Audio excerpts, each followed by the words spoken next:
Social media से लेकर main stream media तक में बड़ी चर्चा थी कि बीजेपी नूपुर शर्मा को दिल्ली में विधानसभा चुनाव लड़वा सकती है।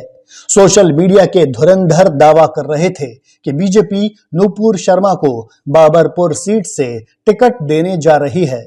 कुछ ज्ञानी एक्सपर्ट्स तो ये भी कह रहे थे कि बीजेपी दिल्ली विधानसभा के चुनाव में नूपुर शर्मा को सीएम फेस के तौर पर प्रोजेक्ट करके चुनाव लड़ने जा रही है। इन सभी भविष्यवाणियों का या फिर अटकलों का आधार क्या था, ये तो दावा करने वाले ही जाने, लेकिन ये तय है कि कुछ अति उत्साहित लोगों ने नूपुर शर्मा से जुड़े एक विवाद को ही उनकी सियासी काबिलियत मान लिया था। एक टीवी डिबेट में दिए गए नूपुर शर्मा के बयान की वजह से ही कुछ लोग इतने प्रभावित हैं कि वो पहले तो 2024 के लोकसभा चुनाव में नूपुर शर्मा को राहुल गांधी के लिए चुनौती मान रहे थे और उसके बाद 2025 के दिल्ली विधानसभा चुनाव में नूपुर को अरविंद केजरीवाल के लिए चुनौती मान रहे थे। हालांकि एक नेता के तौर पर अगर नूपुर शर्मा के पिछले रिकॉर्ड को देखें तो कुछ और ही तस्वीर सामने आती है। नूपुर के नाम पर अब तक की इकलौती उपलब्धि 2008 के डूसू चुनाव में अध्यक्ष पद पर उनकी जीत है। 2008 में उन्होंने एबीवीपी कैंडिडेट के तौर पर एनएसयूआई की सोनिया सप्रा को केवल 1739 वोटों से हराया था।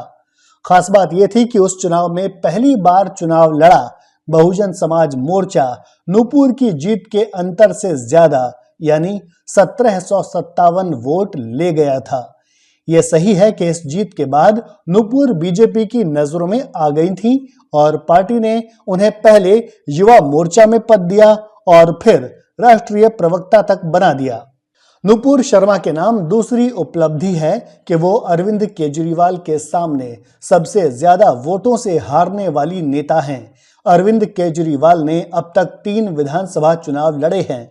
2013 में अपने पहले विधानसभा चुनाव में अरविंद ने दिल्ली के मुख्यमंत्री और कांग्रेस की उम्मीदवार शीला दीक्षित को 25,000 वोटों से हराया था, जबकि अपने तीसरे विधानसभा चुनाव में अरविंद ने 2020 में बीजेपी के सुनील कुमार यादव को 21,000 वोटों से हराया था।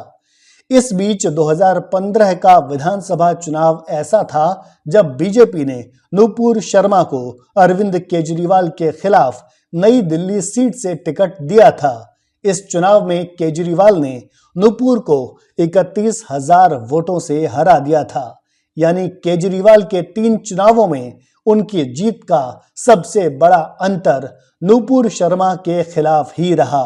बीजेपी और उसके रणनीतिकारों को ये आंकड़े अच्छी तरह से पता हैं।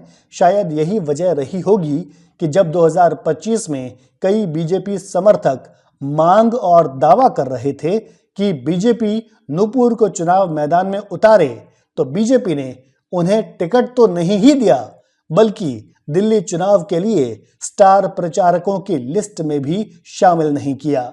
दिल्ली चुनाव के लिए बीजेपी ने जिन 40 स्टार कैंपेनर्स की लिस्ट जारी की है, उनमें नूपुर शर्मा का नाम ही नहीं है। यहां यह बात ध्यान रखने वाली है कि दिल्ली में जन्मी नूपुर शर्मा का एकमात्र गुण उनकी भाषण कला है।